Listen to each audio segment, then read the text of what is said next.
Bonsoir, vous êtes bien, vous êtes vraiment bien sur France 5 et c'est Riposte numéro 289 déjà. Eh oui.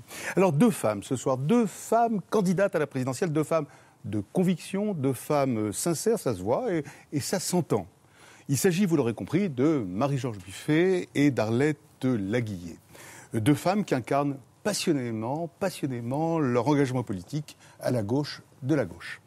Une autre femme, ensuite, vous voyez, quelle émission, Sylvie Pierre-Brossolette du Figaro Magazine nous rejoindra. Elle nous informera des résultats des derniers sondages présidentiels effectués en partenariat par le Figaro Magazine, France 5 et Riposte. Donc, j'ai le plaisir de commencer par vous, Marie-Georges Buffet. Merci d'être là, vraiment merci, parce que j'ai beaucoup de questions à vous poser, car enfin, on vous connaît assez peu, en fait. Ça, moi, en tout cas, moi, je n'ai pas le privilège de vous connaître bien. Vous avez eu haut la main vos 500 signatures. Ce n'était pas un problème au PC, hein, avec vos milliers d'élus. Combien vous en avez ? Près de 13 000. Oui, près de 13 000. Donc, bon, alors là, bon. Mais vous devez faire face à deux grands problèmes, on le sait bien, et on y reviendra avec Sylvie Pierre-Brossolette, l'émiettement des candidatures à la gauche de la gauche, c'est incroyable. Et les faibles scores récents du PCF, 3,37 en 2002, Robert Rue, c'était moins que Besancenot ou Laguiller qui faisaient, elle, 5,7. Bon, on y reviendra, évidemment, on revient à tout ça, mais d'abord, moi j'ai envie je me demande, j'aimerais essayer de mieux vous connaître, je me demande quelle petite fille vous avez été avant de devenir la femme que j'ai devant moi. Voulez-vous que je vous dise comment je vous imagine ? Je peux me tromper complètement, je vous dis, il est fou ce garçon. Je vous imagine, moi, à tort ou à raison, alors gentille, bon, plutôt douce, discrète, un peu timide. Parfois, on a l'impression que vous l'êtes toujours. C'est vrai, ça ? Oui, c'est vrai, oui. C'est vrai, je suis plutôt timide, plutôt quelqu'un qui n'aime pas trop s'exposer aux médias, etc. Non, j'étais au centre d'une famille de 7 enfants, voilà, tout simplement. Donc, c'était une famille nombreuse, beaucoup de bonheur, beaucoup de joie, et puis aussi des difficultés. Des difficultés, hein. Ben oui, bien sûr, mais enfin, c'est le lot de tellement de familles aujourd'hui, c'est pas très intéressant qu'on en parle, quoi. Non, mais enfin, quand même, ça vous fait souffrance chaque fois de vous exposer, donc par exemple de venir ici ce soir, et vous savez que je vais vous poser des questions un peu comme ça chaque fois vous vous forcez un peu, vous dites allez, il faut y aller, c'est mon boulot, je suis là pour ça. C'est pas mon boulot, c'est mes idées, j'essaie de défendre mes idées. Et puis vous savez, il y a 3 jours, je suis allée à l'usine Hetz-Sansonite. Et il y avait des femmes et des hommes, et notamment des femmes. Et elles m'ont fait rentrer, pour la première fois, elles occupent depuis le 29 janvier, elles sont de nouveau rentrées dans leur atelier. Et je me suis retournée, et j'ai vu ces femmes pleurer. Pourtant, elles travaillaient en 3-8, avec des salaires en dessous de 1 300 €. Mais de voir fermer cette entreprise, elles avaient les larmes. Il y avait un jeune couple qui se tenait la main, ils travaillent tous les deux dans cette entreprise. Et je me suis dit, mais c'est pas possible, Marie-Georges, quand tu râles un peu, quand tu te dis fatiguée, pense à ces femmes et à ces hommes, parce qu'eux, ils se battent alors qu'ils sont complètement démunis. Le Sansonite a vendu un autre groupe, maintenant ils ne savent même plus qui est le patron, on ne sait plus qui est le patron. C'est des prédateurs financiers qui arrivent, ils ferment l'entreprise, et on ne sait même plus. Donc je me dis, ça vaut le coup de se battre quand même. Et c'est à ça, ce genre d'émotion que vous pensez, pour vous donner de l'assurance avant d'entrer sur un plateau ou sur un meeting? Oui, je pense qu'il faut donner à voir de ce qu'est la France d'aujourd'hui, c'est-à-dire il y a bien sûr des gens qui ont plein d'argent, il y a tout ça, et puis il y a toute une série d'hommes et de femmes qui vivent de leur travail très modestement et à qui souvent on annonce du jour au lendemain qu'ils vont être licenciés, etc. Bon. Et je pense que... Mais c'est à eux que vous pensez, par exemple, à ces gens qui étaient émus, qui avaient les larmes aux yeux, comme ça. Alors c'est parce qu'il vous arrive de dire j'en ai assez, quoi. Oui, mais enfin, j'imagine. Oui, non. Ce qui me fâche le plus, c'est quand la politique est faite de petites phrases. Tout à l'heure, j'arrivais en voiture, j'entendais la radio, alors on me disait tel candidat a dit. Alors il a dit, on va prendre Sarkozy, on va prendre. Il a dit plan Marshall de formation pour les jeunes des banlieues. Allez, ça c'est pas mal, plan Marshall. Oui, alors qu'est-ce qu'on fait? Quel budget on met à l'éducation nationale? Quels moyens? On n'en sait rien. Mais ils annoncent des choses comme ça, et je me dis non, c'est pas sérieux. Faisons de la politique auprès des gens. Lorsque je suis dans les rencontres de débat, je peux vous dire que si je dis ça, ils me disent mais Madame Buffet, ça veut dire quoi? Vous allez mettre plus d'enseignants et les ZEP, vous allez faire quoi? Vous avez un budget pour l'éducation nationale? Ça passe pas comme ça, quoi. Et vous allez le financer comment, etc. Les gens, ils attendent autre chose des politiques. Ils attendent un projet cohérent. Mais alors, Marie-Georges Buffet, vous êtes devenue communiste en 69, hein, vous aviez 20 ans. Vos parents, eux, n'étaient ni militants ni communistes, ouvriers, artisans, mais pas communistes, pas très riches, mais pas communistes non plus. Chez vous, mais par contre, vous avez connu des coupures d'électricité et des coupures d'eau. Oui, Là, parce vous avez que connu la gêne, vous avez connu l'humiliation, vous avez connu la pauvreté, l'injustice. Non, on n'a pas connu que ça. On a connu des périodes où on a vécu très correctement, et puis il y a eu des problèmes, et on a connu, en effet, ce que connaissent beaucoup de familles, c'est-à-dire à un moment donné, on n'arrive plus à joindre les deux bouts, et puis bon, il y a la coupure d'électricité qui tombe. Bon, voilà. Et voilà. Donc, et c'est ça qui est à la... Oui, dites-moi, madame. Oui, il y a quelques jours, j'étais en manifestation auprès d'une agence régionale EDF avec des familles qui avaient connu la même chose, des jeunes couples, etc. Ça continue, voilà. Et ça, c'était à la source de votre engagement? C'est une des sources de mon engagement, oui. Ce sentiment d'humiliation, de gêne, comme ça? Oui, puis d'injustice surtout. Ouais. D'humiliation, non, il ne faut pas prononcer son nom. Je sais pas, je sais pas, bon. On le ressent comme ça quand ça nous arrive. Oui. On le ressent comme ça, parce qu'on se dit, quelque part... c'est pour ça que je dis, on le ressent comme ça. Mais oui, moi j'ai envie de dire non, il ne faut pas avoir honte, c'est une injustice. Si on n'a pas pu payer... Voilà. Les mauvais payeurs, il y en a peut-être. Vous savez, la masse des gens, c'est pas des mauvais payeurs, c'est parce qu'ils ne peuvent plus. Et vous aviez vu les militants communistes, j'imagine, à cette époque, hein, dévoués, bataillant contre les huissiers, près des gens en souffrance, assistants sociaux un peu dans le genre, rouge, assistants sociaux mais rouge, bon d'accord. La fraternité, la solidarité, hein, c'était leur grand truc. L'affaiblissement du parti dans les quartiers, aujourd'hui ça manque. Un parti qui est là, qui lutte justement contre toutes les formes de ségrégation qu'on connaît aujourd'hui, sur voilà, la malvie qu'il y a dans certains quartiers, ça manque. Il y a beaucoup de communistes comme dans le temps qui faisaient le lien social, qui faisaient les luttes aussi, on réagissait par rapport à la huissier, bien sûr, on luttait contre les hausses des loyers, etc. Donc aujourd'hui, ils ont touché ces gens que vous avez rencontrés bien sûr, c'est des militants, mais ils existent toujours, ils sont toujours là. Ils sont moins nombreux, mais ils sont toujours là. Mais il faut qu'on reparte à la reconquête, il faut qu'on se démultiplie, comme on dit, et voilà. Vous pensez par exemple qu'ils avaient été aussi nombreux en 2005, là, les émeutes de banlieue, là, elles ne se seraient pas passées comme ça, honnêtement? Je le pense. Je pense qu'il y aurait une autre forme de combat. Ouais. Et je le dis encore aux jeunes que je rencontre, puisque j'habite la banlieue, je leur dis, vous avez raison de vous battre. Ils ont toutes les raisons de se battre. Parce que vraiment, la souffrance des jeunes aujourd'hui dans les banlieues, elle est très forte. Plus la que violence... vous êtes en 69. Mais bien plus. Mais en 69, on est dans les années de croissance du pays. Moi, j'ai pas de problème pour trouver les petits boulots tout le long de mes études. Enfin, je peux faire des études, alors que ma famille a connu des difficultés, je peux faire des études sans problème. Aujourd'hui, les jeunes sont victimes de violence, de souffrance. Et donc, ils ont trouvé cette forme pour dire, voilà, il suffit... Jamais le Parti communiste devrait être aussi haut. Et c'est le moment où il ne l'est pas, justement. Peut-être parce que... Non, mais honnêtement, vous oui, voyez ce que je veux dire. Bien sûr, il y a un besoin aujourd'hui d'une force communiste qui donne à voir, justement, qu'un autre monde est possible, qu'une autre politique est possible. Cette campagne, elle n'est pas si moche que ça, cette campagne présidentielle, parce que dans les rencontres que je fais dans les cités, dans les quartiers, dans les entreprises, il y a un formidable débat politique. Et voilà, j'ai en face de moi des hommes et des femmes qui ont envie d'une autre politique, mais qui se disent... C'est pas possible. C'est pas possible. Eh bien, à nous de témoigner que c'est possible. Il y en a même, c'est vous qui l'avez déclaré, hein, c'est dans Le Monde, qu'ils hésitent parfois, ils vous le disent, entre vous et Bayrou, allez, entre vous et Sarko. L'autre fois, j'avais un homme dans une rencontre qui était membre du Parti Socialiste, qui me disait, je viens ici pour m'enseigner parce que j'hésite entre Buffet et Bayrou. Ouais. Il y a par moment, voilà, bon... On n'y croit plus, quoi. Oui, c'est ça? Oui, mais c'est la faute des politiques, quelque part. On a tellement donné à voir que la politique ne pouvait pas. La droite, elle cogne. Et quand la gauche a été au pouvoir, même si la gauche a fait beaucoup de choses, elle a renoncé. Revenons, oui, elle a renoncé, donc... enfin, vous dites qu'elle a renoncé, donc... Oui, non, c'est pas je dis. C'est quand on a signé les traités européens qui annonçaient la libéralisation des services publics et tout, on savait qu'on renonçait quelque part à défendre les services publics. Donc, je crois qu'aujourd'hui, il faut affirmer d'une gauche du courage. Ça veut dire, quand moi je dis qu'il faut reconstruire un grand service public, il faut que j'ai le courage de dire, ça veut dire de mener un très long combat au niveau de l'Union européenne. On a l'occasion... Ça va pas se faire comme ça. Mais non, on a la présidence française... C'est comme le plan Marshall. On a la présidence française. Ça passe pas, vous savez ce genre de mots. On va construire des grands services publics. Non, ça demande de dire. Voilà, lucidement, ça veut dire qu'il va falloir aller au sein de l'Union européenne, mener le combat. On a les échéances européennes de 2009 qui arrivent, les élections européennes. Ça peut être un grand moment d'affirmation de quelle Europe on veut, une Europe du progrès social face à l'inverse du dumping social, une Europe des services publics. Voilà. Je reviens sur votre carrière. Vous avez vite grimpé les échelons, quand même. En 69, vous entrez comme militante, vous avez vite grimpé comme une militante modèle ou vos ennemis, parce que vous en avez quelques-uns, disent comme une apparatchik zélée. Hein. Il y en a quand même au PC. Hein. 87, comité central. 94, bureau national. 97, secrétariat national. Et après la dissolution de 97, on s'en souvient, Jospin vous choisit pour entrer comme ministre de son gouvernement. Vous êtes une bonne ministre de la jeunesse et des sports. Vous, l'ancienne basketteuse. Hein. Donc, une carrière... C'était pas ma principale référence. D'accord, enfin, il ne vous a pas pris pour ça. Et on se souvient de votre combat contre le dopage. Enfin, non, vraiment. D'ailleurs, pourquoi vous n'avez pas fait le même boulot pour le foot ? pour le foot. Ouais. On s'est battu. Rappelez-vous que le district de la Seine-Saint-Denis a arrêté tous les matchs à cause de la violence qui régnait sur les terrains. Et à ce moment-là, on a mis en place, ça marche toujours. Le dopage, on s'est battu aussi dans le foot. Coupe du monde de foot en 98, vous étiez ministre. Oui, mais à l'époque, on avait une fédération internationale de foot qui s'opposait à l'application de la lutte antidopage. Aujourd'hui, la fédération a enfin ratifié le Code universel de lutte contre le dopage. Alors je sais, je vais avoir des coups de fil pour me dire quel scandale que vous dites ça, mais je le dis. Eh bien, vous l'avez dit, là, ici, devant nous. A enfin ratifié Et la culture, pas la physique, l'autre, hein, la culture, hein, elle vous intéresse. Je vous demande ça parce que quelqu'un a tenu à vous interpeller à ce sujet. Quelqu'un, que dis-je quelqu'un, c'est une des plus grandes voix de notre chanson française, c'est Jean Ferrat. Si vous voulez bien vous retourner, madame, vous avez une lettre qui vous est destinée, là, et si vous voulez bien l'ouvrir et simplement la lire à haute voix, parce qu'elle concerne évidemment tous nos spectateurs.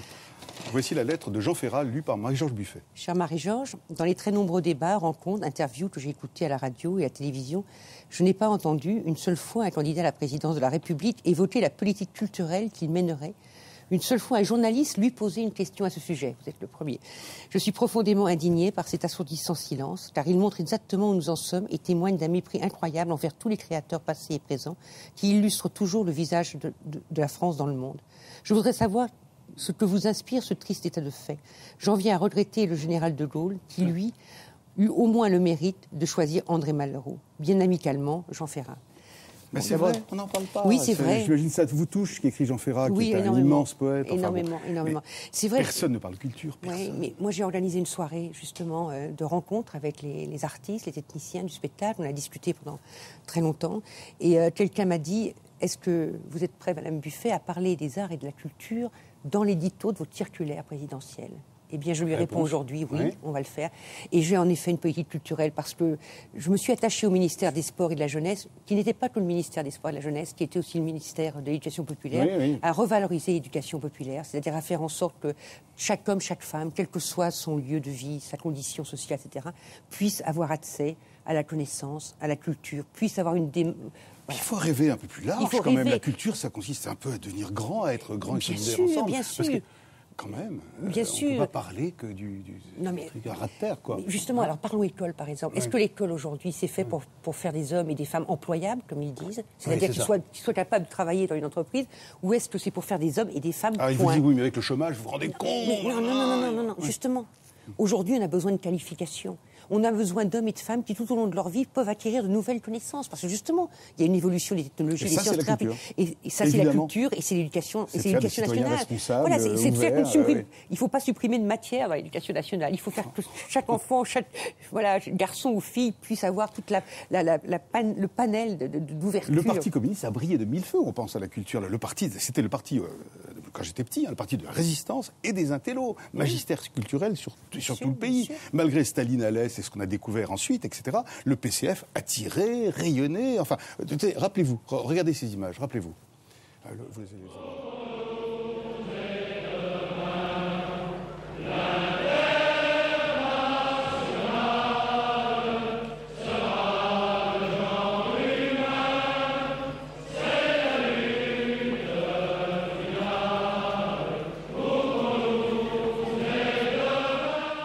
De ce glorieux passé, on a fait table rase, comme le dit l'International. Et vous-même, vous cachez le mot communisme, que vous ne sauriez voir. Dans votre slogan, il n'apparaît plus. Vous êtes une autre politique à gauche, rassembler la gauche populaire et antilibérale. Pourquoi ? Pourquoi ? À cause de Staline, à cause du goulag, à cause de quoi ? On ne condamnera jamais assez ce qui s'est passé dans les pays de l'Est. Et c'est pour ça que j'appelle aussi tous les pays qui se réclament du socialisme aujourd'hui à aller vers la démocratie et la liberté, sinon n'importe comment ils n'avanceront plus. Oui, mais c'est à cause de votre insuccès aussi, c'est évident. Je crois qu'aujourd'hui, être communiste, c'est être porteur de tous les combats d'émancipation humaine. C'est être capable d'être féministe, ce que je suis, de défendre l'écologie, mais aussi de mener les luttes sociales et démocratiques. C'est tout ça. C'est de prendre tout ce qui est bon dans cette société, tout ce qui est en mouvement dans cette société, pour dépasser cette loi de l'argent, ce capitalisme mondialisé qui nous assèche tellement. Mais là, en ce moment, il y a une urgence. Mais ça, vous dites ça peut s'adresser à tout le monde. On est tous comme ça, non ? Eh bien, je l'espère. Vous savez, mais je pense que le communisme, ça devrait attirer beaucoup plus de monde. Mais il y a beaucoup de jeunes qui adhèrent au Parti communiste. Non, mais d'accord, mais c'est quoi être communiste après cette chute du mur, après l'éclatement du mur, c'est les révélations sur le goulag, etc. C'est de croire que la fatalité, voilà, c'est pas la règle. moi, je suis quelqu'un qui me bat contre la fatalité. Vous savez, chaque fois qu'on parle baisse du temps de travail, augmentation des salaires, vous les voyez tous, ils sont là. C'est pas possible, c'est pas possible, c'est pas possible. Par contre, lorsqu'on parle les profits, on dit mais si, mais c'est normal, c'est la richesse du pays, etc. Mais moi, j'ai envie de dire, écoutez, il faut redistribuer l'argent, il faut un véritable changement de République, il faut mener ce combat dont je parlais tout à l'heure au niveau de l'Union européenne. Et puis j'ai envie de dire, il y a une urgence, là, aujourd'hui. Qu'est-ce qu'on fait à gauche? D'accord, mais je voudrais justement, alors tiens, qu'est-ce qu'on fait à gauche? Je voudrais qu'on revienne maintenant, sur maintenant. Présidentielle 69, 21% quand vous entrez au Parti communiste. Première campagne électorale. Oui, d'accord. 81, 15%. 6% en 88 et 3,37 en 2002. C'est une courbe comme ça. Enfin, le malaise ne réside-t-il pas d'abord dans l'éloignement, le divorce entre le Parti communiste et son électorat traditionnel, enfin, le monde ouvrier? Comment vous pouvez expliquer que le monde ouvrier à 30%, enfin les ouvriers à 30% ont voté Front National? Comment? Quand vous y pensez, mais alors je veux dire hors slogan, hors... non mais on est dans un autre ton là. J'y pense tous les jours, bien évidemment. Je pense que quelque part, pendant toute une période, le Parti communiste a paru comme un parti qui rentrait dans le politiquement correct, qui n'était plus ce parti qui donnait à voir justement... À quel moment, par où? Je ne sais pas, peut-être que nous n'avons pas suggéré correctement nos participations gouvernementales. Je pense qu'il faut que nous soyons un parti de gouvernement, mais je pense que nous n'avons pas su assez montrer que lorsque nous étions au gouvernement, nous continuions à nous battre sur nos valeurs, sur nos combats, que nous continuions à représenter ces hommes et ces femmes du monde du travail. Donc il faut retrouver ce chemin-là. Puis j'ai envie aussi de dire, réfléchissons, je ne pense pas que l'affaiblissement du Parti communiste ait beaucoup servi la gauche. Je pense même que c'est le contraire. Aujourd'hui, on voit une gauche... On voit bien. Une gauche à combien au total? À 33, 34, 35 sur les donc sondages. Pas de réserve, voilà, pas de réserve à gauche. Oui. Pour l'instant, la gauche n'a pas gagné cette élection, ni les élections législatives. Or, moi, j'ai envie réellement de faire tout pour que Sarkozy ou Bayrou ne prennent pas les clés de la République, parce que ce sont des hommes profondément à droite qui mènent une politique, on l'a vu, antisociale et puis même, je dirais, liberticide. Mais qu'est-ce qui s'est passé, par exemple, dans les banlieues? Quand on repense à cette histoire de banlieue, par exemple, le Parti communiste avait une politique un peu rude sur les banlieues. Enfin, en 80, vous vous souvenez, sur des bulldozers contre un foyer de Maliens à Vitry. Enfin, vous savez tout ça. Vous savez tout ça, évidemment. Ce qui s'est passé à Montigny, la ville de Robert Rue.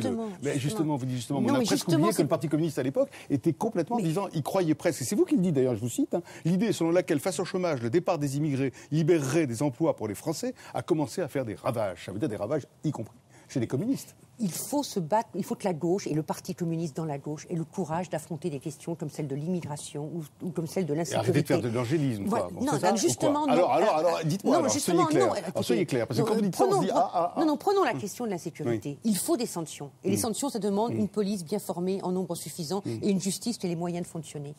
Mais il faut aussi se dire qu'on peut attendre que les enfants grandissent et commettre les actes de délinquance pour les sanctionner, ça peut être une politique. Et on peut se dire aussi qu'il faut essayer de prévenir et faire en sorte que ces enfants qui grandissent ne tombent pas dans la délinquance.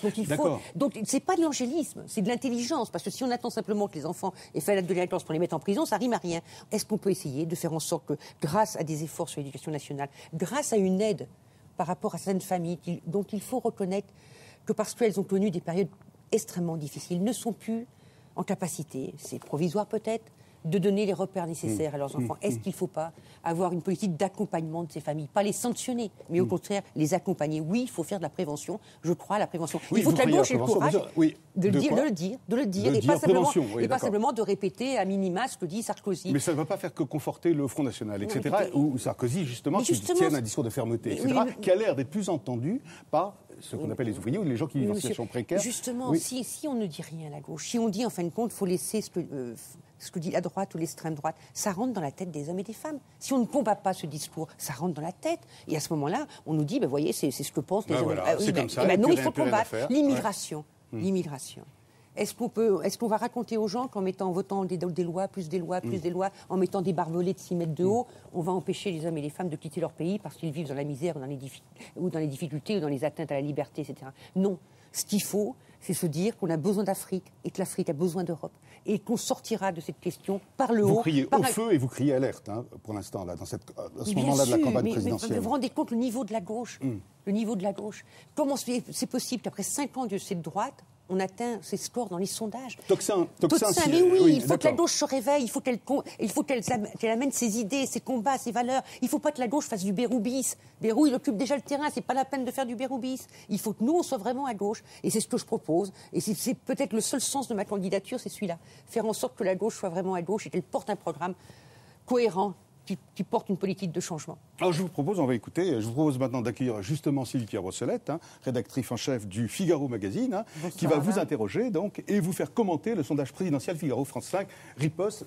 Soyez la bienvenue. Sylvie, vous avez la parole. Bon, alors on va faire état effectivement de quelques chiffres avec le sondage TNS-Sofres qu'on fait en collaboration avec Riposte et le Figaro Magazine.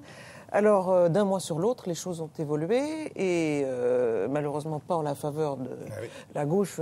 Si on en croit, en tout cas les chiffres, vous êtes malheureusement à 2%, c'est toujours assez faible. Bon.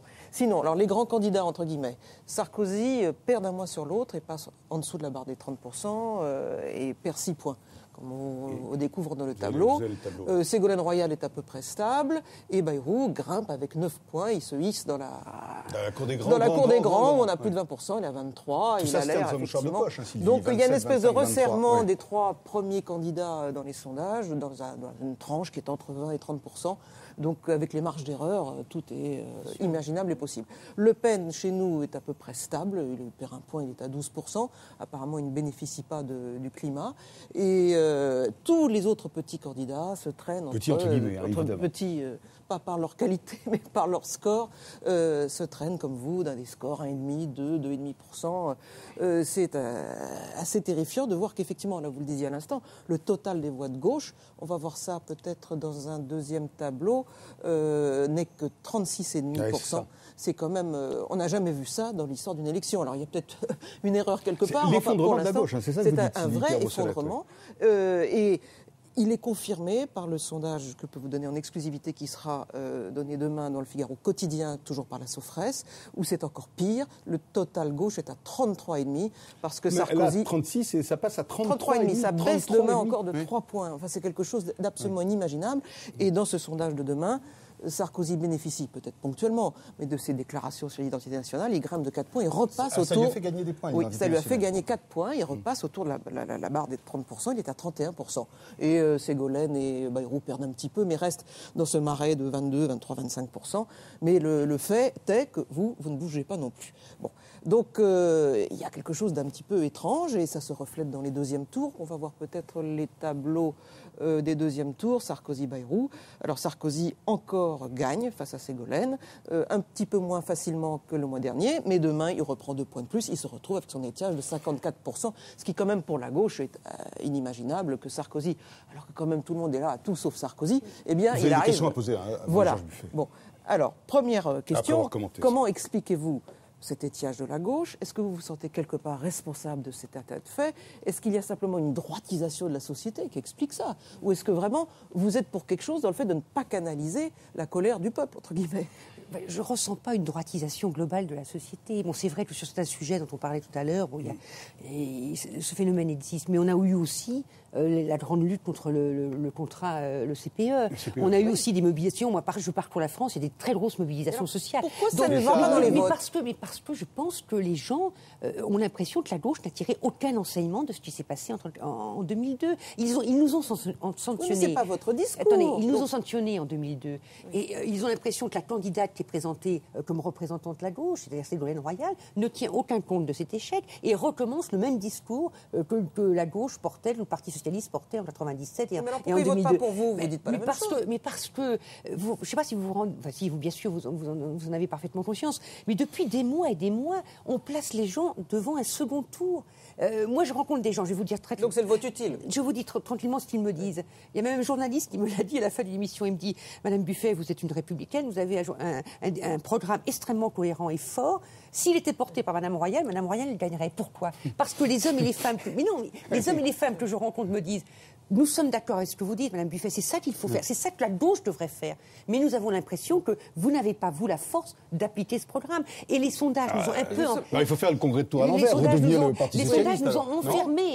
Non, mais il y a eu un bipartisme qui s'est créé. On a l'impression, moi je le dis souvent dans mes interventions, d'être à la veille d'un second tour. On nous vole le premier tour. Donc moi j'ai envie de dire le vote utile. Attendez, j'ai envie de dire aux gens, le vote utile, c'est de voter pour vous, voter pour vos exigences, voter pour vos aspirations, voter pour vos idées au premier tour. Et vraiment, dans ce pacte de Ségolène Royal, il n'y a rien à reprendre, ou est-ce qu'il y a des choses? Est-ce qu'il y a d'abord des choses qui vous choquent profondément? Est-ce qu'il y a des choses quand même avec lesquelles vous êtes d'accord? Je ne prends pas comme ça. Tout à l'heure, je roulais, j'entendais les informations et j'entendais qu'elle avait commencé à prononcer le mot 6e République. Mais j'ai envie de dire, bon, d'accord, là, dis-nous, qu'est-ce que vous mettez dans la 6e République? Est-ce qu'on va élire à l'Assemblée nationale à la proportionnelle et à parité? Est-ce qu'on va vraiment réduire le rôle du président de la République? Mais elle ne nous dit pas tout cela. Elle ne nous dit pas ce qu'elle va faire au niveau de l'Union européenne. Elle parle des services publics encore aujourd'hui. Mais on sait très bien qu'on ne pourra pas rétablir les services publics si on ne mène pas le combat européen. Vous allez quand même appeler à voter pour elle au second tour. Donc il y a bien des choses qui vous... Mais ce n'est pas le problème d'être d'accord ou pas avec elle. Le problème, c'est qu'au second tour, il faut battre la droite. Donc il faut se rassembler à gauche, quels que soient nos désaccords. Mais bien sûr, il faut battre la droite. Justement, est-ce qu'il faut battre la droite? Est-ce que pour vous, si jamais, par malheur pour Ségolène, elle n'était pas au deuxième tour et qu'il y ait Bayrou-Sarkozy, est-ce que vous faites une différence entre ces deux candidats? Ou est-ce que, comme Jacques Duclos, en son temps, du temps de Poher et Pompidou, vous direz bonnet blanc et blanc bonnet? Est-ce que pour vous, Bayrou, c'est un peu moins mal que Sarkozy? Est-ce que ça vaut le coup de voter pour lui pour faire barrage à Sarkozy ou pas? Vous savez, franchement, moi je suis députée, donc j'ai suivi l'itinéraire de François Bayrou depuis 2002 à l'Assemblée nationale. C'est vraiment un homme de droite. Si vraiment il veut nous mettre un faux nez de gauche, il va falloir que ce soit un masque important parce que vraiment, il a voté toutes les grandes lois libérales, il a voté toutes les grandes lois liberticides. Enfin, c'est un homme de droite, donc pour ma part, je ne vois pas trop la différence. Moi, je dis frère jumeau, vous savez. Vous voterez pour aucun d'eux. Ah oui, non. Donc on recommence. Et dernière question. Si vous faites malheureusement le score qui est annoncé par les sondages, est-ce que vous en tirerez... D'accord, mais est-ce que vous en tirerez des conclusions sur votre propre destin? Est-ce que vous remettrez votre démission? Est-ce qu'il faut tout refaire au PC? Est-ce qu'il faut rechanger tout si vous faites vraiment un score si bas? D'abord, il faudra continuer le combat. Il y a les législatives qui arrivent tout de suite après. 5 semaines après, on est sur les élections législatives. Et puis, si c'est la droite qui passe, il faudra mobiliser. Il ne faudra pas s'occuper des états d'âme d'un tel ou d'un tel. Il faudra mobiliser face à la droite. Et puis, si c'est une gauche mollassonne qui passe, eh bien, il faudra mener le combat à gauche pour faire en sorte que la gauche soit constructive, donc etc. vous restez à la tête de vos troupes. Ça, c'est les camarades qui en décideront. Vous savez, moi, n'importe comment, j'ai décidé de ma date de départ parce que je pense que... C'est quand Non, mais le prochain congrès, moi, il faut laisser les jeunes... Oui, il faut en 2008, il faut qu'il y ait des plus jeunes qui prennent la place, ça c'est normal. Mais c'est important de... Mais jusqu'à là, il faut se battre, Alors je vous invite, d'abord, merci beaucoup, Marie-Georges Buffet, merci 1000 fois d'avoir été là et d'avoir répondu à nos questions, ça fait très plaisir. Restez 3 secondes, je vous invite à présent, mesdames et messieurs, à regarder ces images. Sylvie Pierre Brossolette, restez avec nous. Regardez, ensuite nous accueillons Arlette Laguillet. Regardez ces images. Eh bien oui, je suis une femme et j'ose me présenter comme candidate à la présidence de cette République d'hommes. Travailleuses, travailleurs, camarades et amis, pour commencer, je vous donne un scoop. Je serai candidate à l'élection présidentielle de 2002. Mais l'élection présidentielle, elle permet au moins d'être entendue par un public large. Et le vote lui-même, s'il ne permet pas de changer les choses, permet au moins de se prononcer par son bulletin sur les objectifs que nous défendrons afin qu'ils puissent devenir ceux des luttes ouvrières de demain. Ah oui, ben voilà, on est ravis de vous accueillir, Arlette Laguillet. 34 ans de vie, militante, en tout cas, on défilait devant vous. Et d'abord, moi, je voudrais vous dire quelque chose au nom de Sylvie Pierre Brossolette. Voilà. Bon anniversaire, Arlette Laguillet. Bravo. Alors, merci de passer votre anniversaire avec nous, on y est très touchés. Voilà. Et d'ailleurs, il y a une lettre qui n'a aucun rapport avec votre anniversaire qui vous attend là. Elle est là, si vous voulez bien la prendre. C'est une chanteuse qui vous aime vraiment bien, je crois, et que je crois que vous aimez bien. Elle s'appelle Juliette. Oui, j'ai jamais eu l'occasion de la rencontrer, mais je suis très touchée. Elle vous écrit, si vous pouvez la lire à haute voix. Alors je la lis, chère Arlette. S'il vous plaît. Juste un petit mot pour vous dire mon admiration pour votre constance et mon respect pour votre combat. Pour ma part, j'ai déjà déclaré être rouge et pas seulement de colère. Savez-vous, chère Arlette, ce qui m'a le plus attristée dans l'affaire du 21 avril 2002, cette élection où nous avons tous voté Chirac. Eux, non, pas tous. C'est que nous ayons donné sans état d'âme une majorité parlementaire écrasante à la droite, sans aucun représentant de la gauche antilibérale, ni d'ailleurs de l'extrême droite, qui venait pourtant de prouver sa vivacité. Et 5 ans après, on va remettre ça. Je ne dirais qu'un mot, ça craint. J'ai un plan, ça craint. Nous, citoyens honnêtes, républicains convaincus, droite-gauche confondus, on se bagarre pour une vraie proportionnelle, pour que la Chambre des députés soit une vraie photographie de la diversité politique de ce pays. Et vous nous présentez des candidats aux législatives en vous alliant vraiment, coco, écolo, ouvriers, paysans, manière d'être un tant soit peu éligible pour qu'on entende notre voix dans l'hémicycle. C'est pas un bon plan, ça. À part ça, bonne chance et bien à vous, Juliette. Une lettre qui va au cœur, j'imagine. Alors, une lettre dynamique, et Sylvie va continuer dans le dynamisme. Que je peux garder? Oui, bien sûr, elle est pour vous. D'accord, merci. Bonsoir, madame. Bonsoir. Donc, elle fait allusion, effectivement, à cet émiettement des voix tout à fait de gauche républicaine. Comment vous expliquez que vous ne soyez pas arrivé à vous mettre d'accord, que le total des voix d'extrême gauche fait moins de 10%, vous-même faites 1,5%, c'est quand même un peu triste. Quelle part de responsabilité vous acceptez de prendre dans cet état de choses? Et est-ce que c'était une guerre des égos, une vraie guerre idéologique? Quel est le problème? Pourquoi vous n'avez pas pu faire des additions? Qu'est-ce qui s'est passé? Et pourquoi voulez-vous priver la population, les électeurs, de la diversité? D'idées différentes. Quand vous entendez parler José Bové, vous dites pas, c'est ce que dit Arlette Laguiller, même si on peut se retrouver sur certaines choses, évidemment. Donc, moi, je crois qu'il ne faut pas sanctionner les électeurs en disant, il faut 2 partis, 3 à la rigueur, 4 peut-être, et puis les autres, non. Mais tout ça fait pas masse, des choses. Oui, ça fait pas masse, mais finalement, qu'est-ce qui va se passer? De toute façon, on n'aurait trouvé qu'un seul candidat. Je ne crois pas qu'on aurait été élu au 2e tour. Non, est-ce que ça n'aurait pas créé une dynamique? Ça aurait pu créer une dynamique. Vous êtes tous très très bas. Mais une dynamique pourquoi? Une dynamique pour peser. Pourquoi? Mais pour peser. Mais pour peser, c'est les luttes qui pèseront. C'est pas d'additionner. Ouais. Bien sûr, vous additionnerez d'ailleurs, vous, la première, les voix de Besancenot et d'Arlette Laguiller au soir du 1er tour, en disant qu'est-ce que fait l'extrême gauche par rapport à 2002. Parce qu'en plus, vous savez bien que on n'additionne pas tout à fait Buffet, Bové, Besancenot, Laguiller et d'autres, que c'est pas tout à fait la même chose. Donc, pourquoi vouloir, je le répète, priver la population d'un vrai choix au premier tour, en tout cas? Comment vous avez fait pour trouver vos parrainages? C'est compliqué, ça, sans parrainage. Il y en a beaucoup qui ont ramé. Hein. Il y a 500 maires au Conseil général trotskistes dans ce pays. Écoutez, vous savez bien que c'est ma 6e candidature, que quand même, depuis 1981, c'est plus 100, mais 500 élus qu'il faut trouver, que donc déjà nous avons noué des liens dans certaines régions avec des élus qui reconduisent leur parrainage. C'est une vieille habitude comme ça. Et puis je crois franchement qu'il y a heureusement sur les, je ne sais plus, 43 000 communes, un certain nombre d'élus qui sont indépendants, qui ne dépendent pas forcément d'appareils de parti et qui pensent justement qu'il faut que tous les courants d'opinion soient représentés. Et alors comment vous expliquez qu'il y a 3 partis trotskistes qui présentent des candidats? Ça fait 25% des candidats. C'est quand même étonnant. 11, on est vraiment 11 ou 12. Enfin, 11 ou 12, on est quand même une exception en Europe. Comment vous expliquez ce maintien? C'est une spécialité C'est pas un peu archaïque quand même? C'est quand même bien qu'il y ait des partis trotskistes quand même, parce que des gens qui ont combattu le stalinisme pendant des années, des dizaines d'années, qui ont eu beaucoup de morts, beaucoup de gens massacrés par le stalinisme, et bien que ces partis-là existent aujourd'hui et puis transmettent certaines valeurs. Et par rapport au combat contre la droite, c'est un peu disproportionné peut-être. Vous savez, maintenant 3, non. Moi je dis 2, parce que sincèrement, je ne crois pas que M. Chivardi se présente en tant que trotskiste. Le Parti des travailleurs. Non, il ne veut pas apparaître comme d'extrême gauche. Bon, c'est son droit, il défendra ce qu'il a à défendre.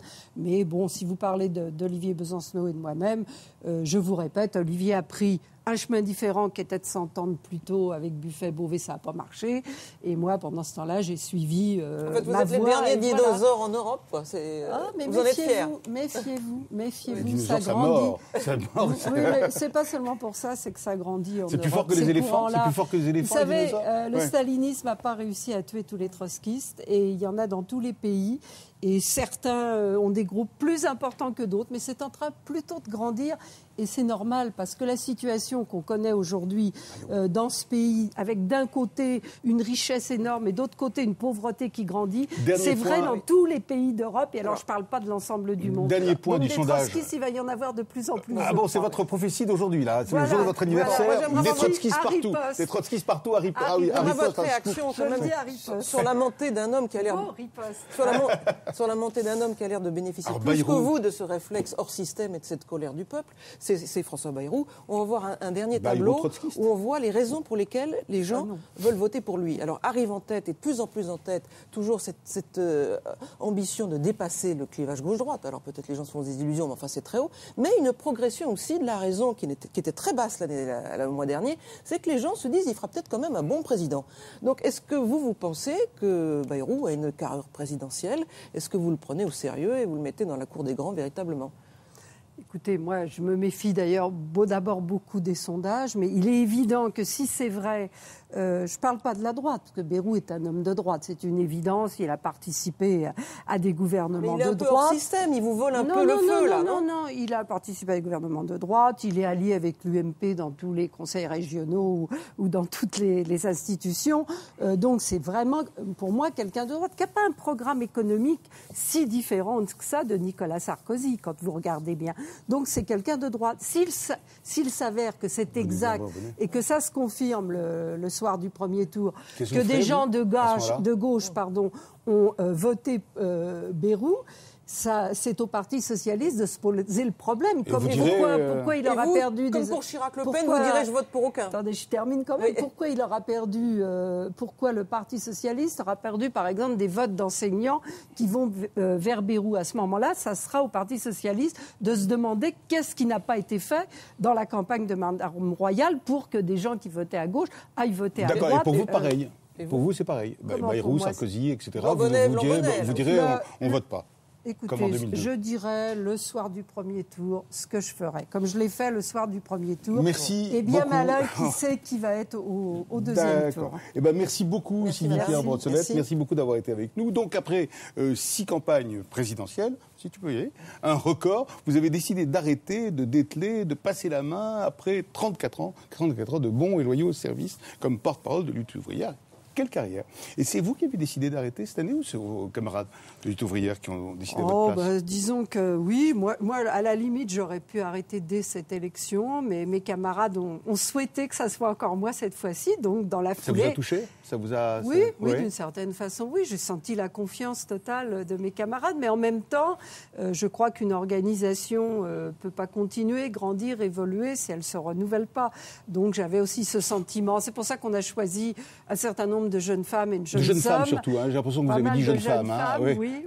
Une jeune femme, une jeune Arlette Laguiller, une nouvelle Arlette Laguiller. Pour nous représenter dans les régions déjà et qui vous faites le coup de Besancenot en femme, quoi, si j'ai bien compris. Le coup de Besancenot. Oui, ce que je veux dire. Après Krivine, Besancenot et vous, une jeune femme. Voilà, c'est ça. Voilà. Oui, moi je préférerais que ce soit une jeune femme et même la direction de Lutte ouvrière dans son ensemble préférerait. Souvenez-vous, et la France entière se souvient de vos premiers tracts distribués, c'était en 73. Les caméras étaient là déjà et ça n'a pas cessé depuis. Vous de militer et les caméras de filmer. Regardez.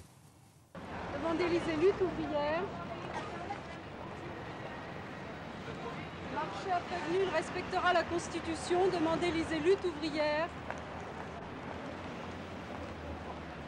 Je la mettrai sur Internet. Et tu me l'envoies aussi. Pas de problème, tout le monde la reconnaît. Tête de liste à Paris, Arlette Laguiller dédicace les tracts autant qu'elle les distribue. Et autour du métro des Lilas, la ligne politique est sans surprise. Interdire les licenciements dans les entreprises qui font du bénéfice. Et voilà, on est passé du noir et blanc à la couleur, tout ça grâce à vous. Quand vous retournez sur ces 40 ans de carrière ou presque, quel était votre plus grand succès et votre plus grand regret? Succès, vous savez... Moi, je ne parlerai pas de succès parce que depuis 40 ans, on a vu la condition ouvrière régresser. Et on a réussi à maintenir des acquis par un certain nombre de luttes, ça c'est vrai. Puis la dernière en date, c'est quand même les jeunes qui ont fait reculer le gouvernement sur le CPE. Vous avez dit comme Marie-Jean Buffet là-dessus. Oui, sans doute. Il y a des choses qu'on dit en commun, je pense, oui, bien sûr. Donc, des succès, non. La société a vraiment régressé en ce qui concerne le sort de la classe ouvrière dans ce pays. Plus de 2 500 000 c'est le chiffre officiel, 3 millions de chômeurs, plus tous les chômeurs à temps partiel, que sont les CDD, les intérimaires, les gens qui sont en temps partiel imposés. On est bien autour de 6 millions de gens qui deviennent Donc vous avez vu que les choses se détérioraient depuis que vous faites de la politique. Depuis votre engagement, depuis le début vous savez, de en votre engagement. 1974, combien il y avait de 200 000 chômeurs maximum. Ah oui, je sais. On pouvait changer de travail simplement pour gagner plus. On ne connaissait pas cette précarité. Vous êtes entré dans la vie professionnelle vous-même assez vite. On était intérimaire par choix à l'époque. Aujourd'hui, on l'est parce que quelquefois pendant 10 ans avant de se faire embaucher, parce que c'est la seule façon. Donc ce que j'ai vu, c'est une régression. Les combats qu'on a menés ont permis, disons, de préserver un certain nombre d'acquis. Mais depuis 5 ans, ce gouvernement, il nous a attaqués sur tous les fronts, ce qui concerne les retraites, la sécurité sociale et le droit du travail. Mais nous, par exemple, je reviens vers vous, on vous a toujours connu. Enfin, vos formules sont devenues absolument légendaires. Dans les cours de récré, mes enfants, enfin, travailleurs, travailleuses, on vous spolie, vous imitez. Moi, je suis nul en imitation, mais vous imitez très bien. On vous spolie, je sais pas comment c'est les Guignols qui m'ont... Non, mais c'est aussi tous les enfants de France. Enfin, qui m'ont rendu connu. Dites-le nous, pour le plaisir. Travailleurs, travailleuses... Travailleuses, travailleurs, toujours travailleuses. Oui, toujours travailleuses, travailleuses. On vous ment, on vous spolie, c'était ça. Non, ça je l'ai jamais dit. Ah, si. Ça je l'ai jamais Quoi dit. Non, ça c'est c'était les Guignols et tout le monde croyait que c'était vous. Voilà. Bon, alors bravo les Guignols. Il m'avait même inventé une mobilette, vous voyez, j'ai jamais eu une mobilette. Alors donc vous êtes une révolutionnaire tout à fait familière, enfin, et je pense, je le dis comme je le pense d'ailleurs, vous risquez de nous manquer, comme d'ailleurs ça va peut-être pas vous faire plaisir, nous a manqué Georges Marchais, après, d'une certaine façon. Il faudra vous y faire, je pense que j'aurai des camarades qui auront autant de talent que moi. D'accord. Voilà. Vous faites partie du paysage, on vous aime bien, en plus on vous aime bien, parce qu'on sait que vous n'aviez aucune possibilité d'arriver au pouvoir. Ça, faut se méfier, vous savez. Je le dis souvent dans mes meetings, je ne serai pas élue dans cette situation, mais dans une situation exceptionnelle où il y aura des luttes sociales, où il y aura des mouvements grévistes, l'opposition peut monter très très fortement en direction de l'extrême gauche. Comme une incendie, une flamme. Vous savez, personne, un mois avant mai 68, ne pensait qu'il y aurait la grève générale. Tout le monde en a été surpris. C'est vrai. Et puis je voudrais dire une petite chose, parce que je me sens très incorrecte de ne pas avoir répondu du tout. Et je lui dis bravo d'être pour la proportionnelle intégrale. Parce que justement, un courant comme le nôtre ou comme celui de la LCR, à nous deux, on a fait 10% en 2002. Vous voyez le nombre de députés qu'on aurait, le nombre d'élus qu'on aurait dans tous les conseils régionaux. Oui, d'accord. Mais moi, je prends ce risque-là, justement.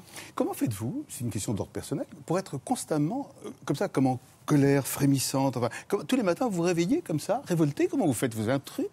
Écoutez, avouez que les nouvelles sont pas terribles. Quand vous vous réveillez, vous entendez Alcatel-Lucent, 2e équipementier mondial en télécommunication, licencie 12 500 personnes, Airbus 10 000 personnes. Non seulement ça ne vous donne pas envie de rire, mais ça vous donne envie de vous battre. Vous battre, parce que vous vous dites, c'est pas possible que des grands groupes qui font des profits dans des entreprises où il y a des commandes, où il y a du travail, où on pressure quelquefois les salariés, à tel point, on l'a vu dans certaines entreprises, certains en sont à se suicider, tellement la pression est forte. Vous êtes révolté, bien sûr. D'accord, mais vous avez quand même des moments cool, comme dirait Juliette à peu près, mieux que moi, non? Oui, en écoutant Juliette. Il n'y a pas des moments où vous dites « Oh, puis j'en ai marre, tout ça est trop lourd, je vais vous avouer, j'ai une passion pour le trapèze ou le violon, enfin, je sais pas, moi. J'ai une grande histoire d'amour que je vais enfin vivre, enfin, je sais pas. Vous dites pas ça? Militaire n'empêche pas les histoires d'amour, ça c'est de la blague. D'accord. On est au bord. Oui, c'est une blague, tout ce qu'on dit. C'est une blague. Ça, c'est une blague, oui, tout à fait. Ça n'a jamais rien empêché. Ça n'a jamais rien empêché. Bon, mais ça rendrait le reste du discours plus crédible, non? Le côté, bon, je vais vous avouer que j'ai d'autres choses à faire dans ma vie. Je suis certes révolté, ça ne veut pas dire qu'on n'est pas révolté par les licenciements, etc. Mais il n'y a pas un moment où on a envie que les masques un peu tombent. Vous savez, Serge, comment vous dites? Oui, Serge Malati. Vous savez, le problème, c'est que quand vous vous levez le matin, vous écoutez les nouvelles, c'est sûr, ça donne des arguments à votre combat, mais vous pouvez être très heureuse d'entendre une très jolie chanson qui vous met de bonne humeur pour la journée, pourquoi pas?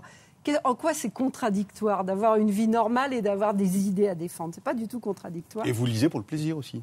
Je lis beaucoup. Vous voyagez pour rêver aussi? Non seulement je lis beaucoup, mais mon organisation, Lutte ouvrière, nous tenons beaucoup à la lecture pour tous nos camarades, et pas seulement, contrairement aux caricatures, aux livres marxistes, mais à toute la culture qu'il est possible de trouver, aux classiques. Il est fortement recommandé de lire. Absolument, absolument. Nous tenons beaucoup à la culture. Moi, je pense que plus on est cultivé, plus on peut voir clair, justement, dans la société. Vous avez ouvert la voie pour les femmes en politique, hein, vraiment. Enfin, et en tout cas, à ce niveau-là, est-ce que le machisme dans ce pays est-il toujours aussi puissant, présent, enfin, qu'il semblait l'être lors de votre première campagne en 1974, ce que vous disiez en tout cas? Écoutez, déjà, je vois que c'est long, hein, quand même 32 ans pour qu'un grand parti, le Parti socialiste, présente une femme. Et quand on a vu les réactions par rapport au fait que Ségolène Royal est une femme, c'était pas toujours très très bien quand même. Hein. Donc oui, je crois que le machisme existe toujours. Je crois surtout que c'est vrai qu'on le voit à l'Assemblée nationale où il y a combien 12-13% de femmes seulement, hein, que la lutte est dure pour les femmes pour réussir à s'imposer en politique. Donc c'est un combat qui n'est pas terminé et qui n'est pas terminé dans les entreprises non plus. Où c'est vrai, sur les salaires, voilà, qui n'est pas terminé sur les salaires, qui n'est pas terminé sur le problème des violences faites aux femmes. Ô combien quand on a vu le succès du téléphone, là, vous savez, la ligne qu'ils ont ouverte. Qui a été ouverte. Et puis quand on voit qu'il y a tous les jours des femmes qui meurent sous les coups de leurs compagnons, oui, on a encore beaucoup de travail. Ségolène Royal est très active sur ce terrain-là. Est-ce que vous vous sentez plus proche d'elle parce que c'est une femme, justement? Question basique. Hein. En tout cas, c'est pas sur le fait qu'elle est une femme que je vais juger de ses idées. Elle défend un programme, celui du Parti socialiste. Enfin, des fois, elle dit que c'est pas tout à fait celui du Parti socialiste, mais elle défend un programme, des idées.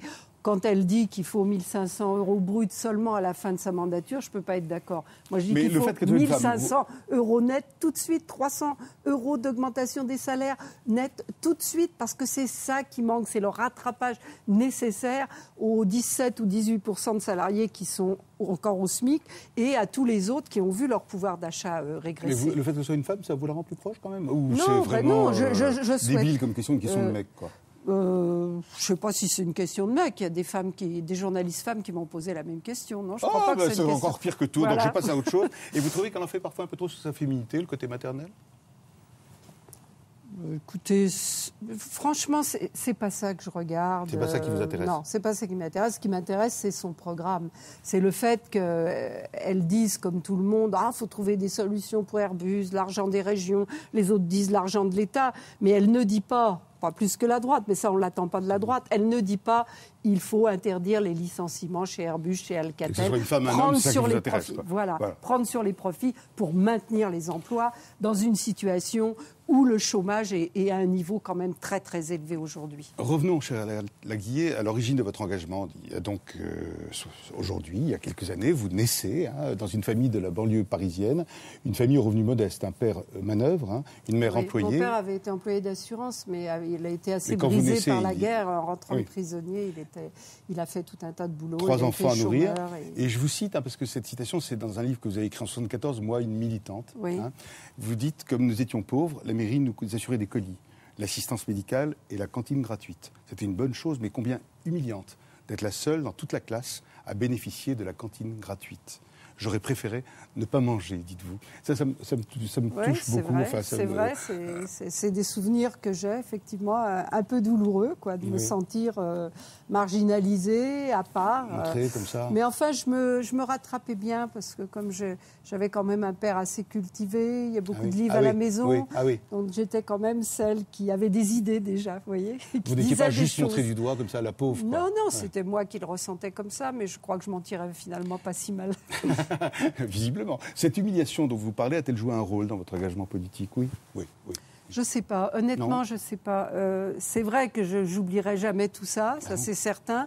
Mais vous savez, quand j'ai commencé à m'intéresser à la politique, c'était pas tellement pour ça. C'était d'abord parce que il y avait la guerre d'Algérie, et que la jeunesse de mon époque, moi j'avais 14 ans au début de la guerre d'Algérie, bien on s'est trouvé forcément à proposition et que ça a été le déclencheur. Et c'est vrai que quand j'ai commencé à travailler à 16 ans, j'ai tout de suite vu les inégalités, j'ai tout de suite vu un tas de choses, et que ces deux choses ont fait que j'ai eu envie de m'engager.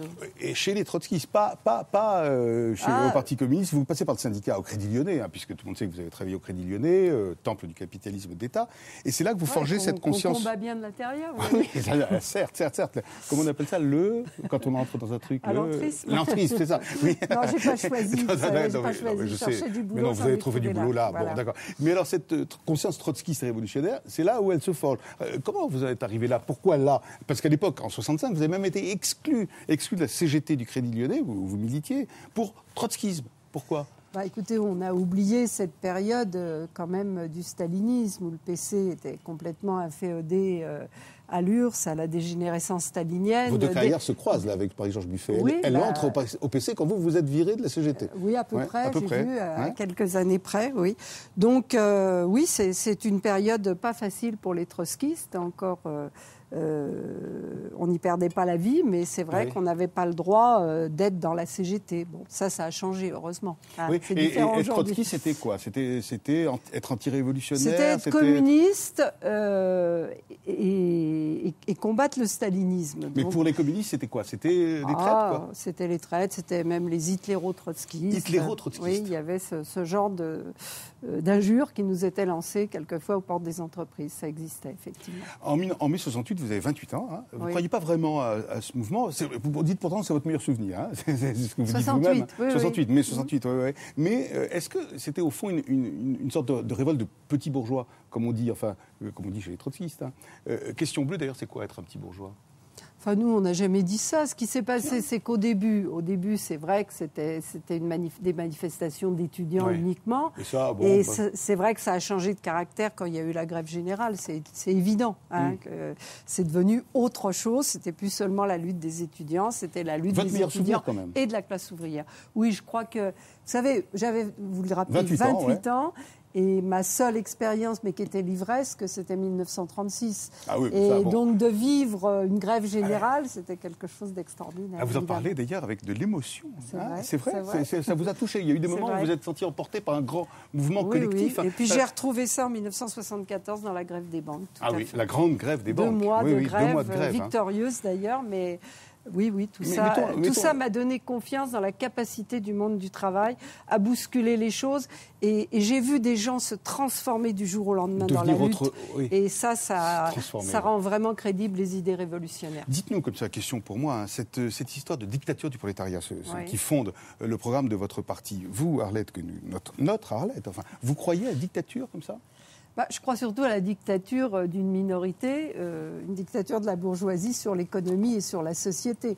Vous savez, on croit qu'il suffit d'élire un président de la République, il suffit d'élire des députés pour qu'ils fassent ce qu'il faudrait faire. Et on sait très bien que c'est le grand patronat qui dicte tout au gouvernement et que c'est dans ce sens-là que vont toutes les mesures. Donc il faut remplacer une dictature par une autre, une dictature, comme vous dites, du profit et du capitalisme, par une autre. La dictature du prolétariat, qui était une formule de Marx pour démontrer la dictature de la bourgeoisie, moi je l'emploie aujourd'hui pour dire, oui, il faut cette dictature du plus grand nombre, c'est-à-dire la plus large démocratie, c'est-à-dire le contrôle des travailleurs, des associations de consommateurs, de la population sur les grandes entreprises.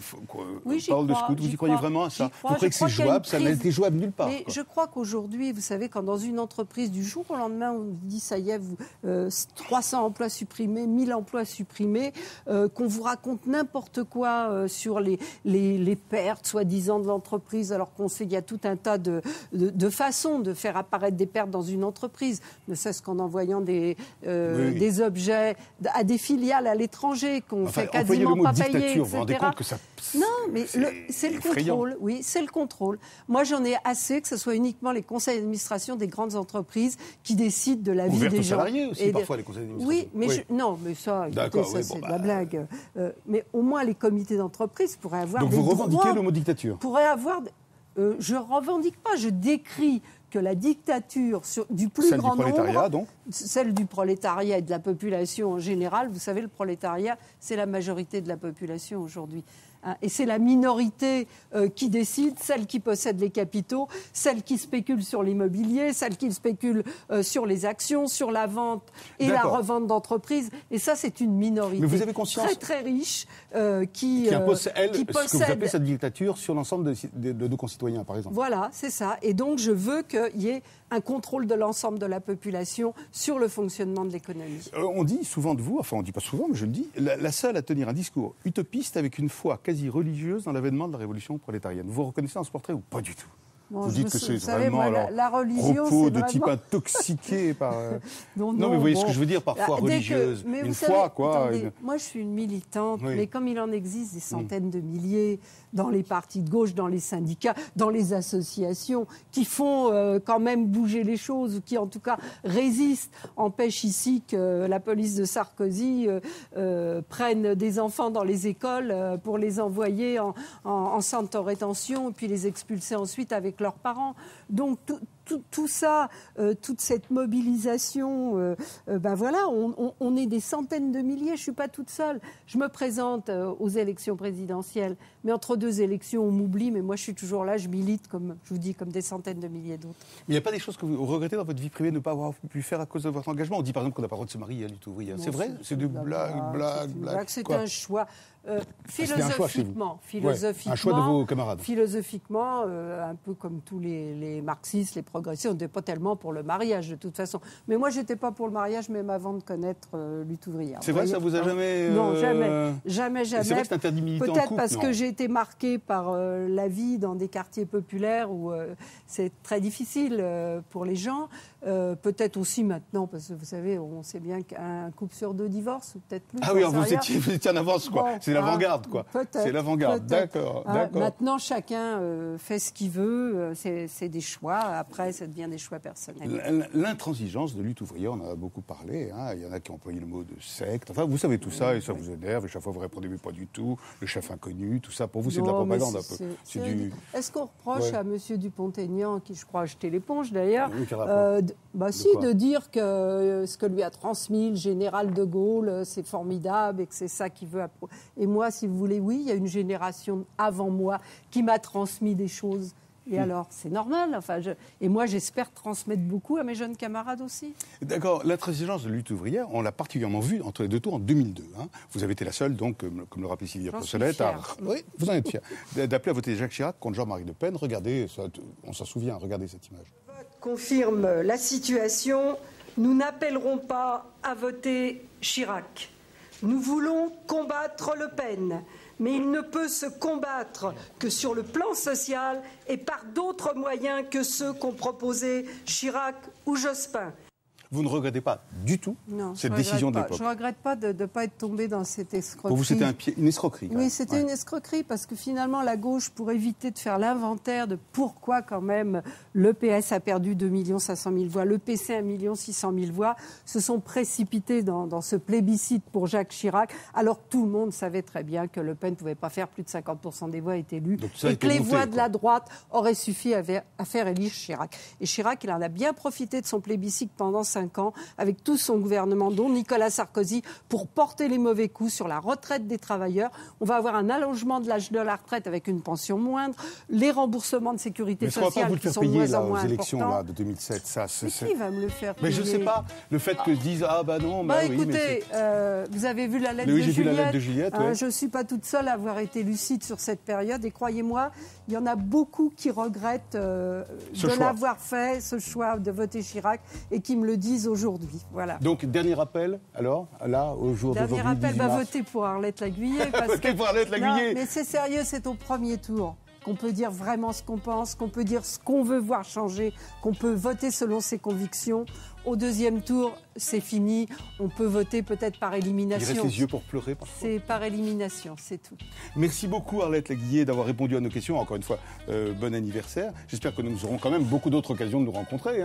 Oui, peut-être un autre anniversaire. Un autre anniversaire. Si vous voulez prolonger le débat, vous pouvez... Je ne vais pas prendre une retraite politique. J'imagine. Vous n'êtes pas le genre. Si vous voulez prolonger le débat, évidemment, vous pouvez rejoindre le site de France 5, france5.fr. À dimanche prochain sur France 5, la chaîne où vous êtes décidément si bien et me dites invitons de plus en plus nombreux à nous suivre en France et dans le monde grâce à TV5 Monde.